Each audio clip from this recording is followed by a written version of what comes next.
ఈరోజు అమావాస్య కాబట్టి మనం ఈరోజు ఒకరోజు ముందర పెట్టుకున్నాం కాబట్టి ఈరోజు చేసుకోవచ్చు, రేపు చేసుకోవచ్చు. కాబట్టి మూల చైతన్య పెరిమిల్లో ఒకసారి మూల చైతన్య పెరిమికు ఇక్కడ క్లాస్ పెట్టిన స్వర్ణతడికి ఒకసారి మనం అందరం క్లాస్ పెట్టుకున్నాం.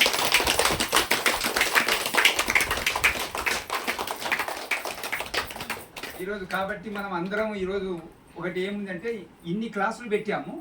ఈరోజు మా కొడుకు కోడలు వచ్చినందుకు వాళ్ళకి ఒకసారి మనం క్లాస్ పెడతాము. ఎందుకంటే ఏ క్లాస్లో కూర్చోలే ఎప్పుడు వాళ్ళు అటెండ్ కాక ఈరోజు అటెండ్ అయ్యారు ఇద్దరు. కాబట్టి వాళ్ళు ఈరోజు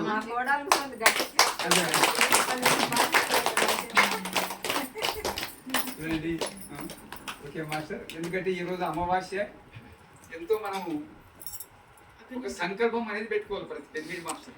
ఎందుకంటే అమావాస్య కాబట్టి ఈ రోజు చేసుకోవచ్చు, రేపు చేసుకోవచ్చు, నిన్నటి ఇటు 2 రోజులు అటు 2 రోజులు చేసుకోవచ్చు. కాబట్టి ఈరోజు సోమవారం క్లాస్ ఉంది కాబట్టి ఈ రోజే అమావాస్య ధ్యానం పెట్టినాం. కాబట్టి అందరికీ మనం వచ్చినందుకు ఆత్మ బంధువులకు ఒకసారి మనం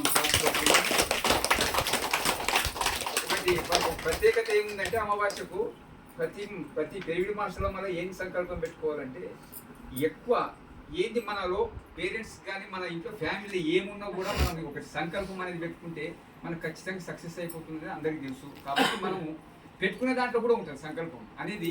ఎట్లా పెట్టుకోవాలంటే ఒక కూర్చునే దాంట్లో ఉంటుంది పిరమిడ్ ధ్యానం చేసేటప్పుడు సంకల్పం అనేది గట్టిగా ఉండాలి, ఎక్కువ పెట్టుకోవాలి, మంచిగా గొప్పగా. మనం కూర్చునే దాంట్లో ధ్యానం చేయాలి, గొప్పగా సంకల్పం పెట్టుకోవాలి. ఎందుకంటే ఎక్కువ మనం మౌనంగా ఉండాలి. ఎంత మౌనంగా ఉంటే మన ఆయుస్సు పెరుగుతుంటుంది, అది గమనించాలి ప్రతి ఒక్కరూ. మనం ఏమవుతుందంటే మౌనంగా ఉంటే ఏమవుతుంది అనుకుంటాం, కాకపోతే ధ్యానం చేస్తూ మన ఇంట్లో మనం ఎక్కువ మన పని మనం చేసుకుందాం, ఎక్కువ మౌనంగా ఉందాం. ఒక 3 గంటలు పెట్టుకుందాం రోజు, డైలీ, వీక్లీకి ఒకసారి 1 డే మౌనంగా పెట్టుకుందాం. మన ఇంట్రెస్ట్ ఎలా ఉంటే అలా, మన ప్రాబ్లమ్స్ బట్టి మనం అలా అంటే ఎంత మౌనం ఉంటే అసలు మన ఆరోగ్యం ఎలా ఉంటుందో ఒక్కసారి జ్ఞాపకం చేసుకోవాలి. మనం ఎటువంటి రోగాలైనా మనం తీసుకోవచ్చు, వదిలిపోతుంది. ఎందుకంటే ఎంత మౌనం ఉంటే ఇటు ఆయుష్ పెరుగుతుంది, 1 గంటకు 10 నిమిషాలు ఆయుష్ ఖచ్చితంగా పెరుగుతుంది. ఎందుకంటే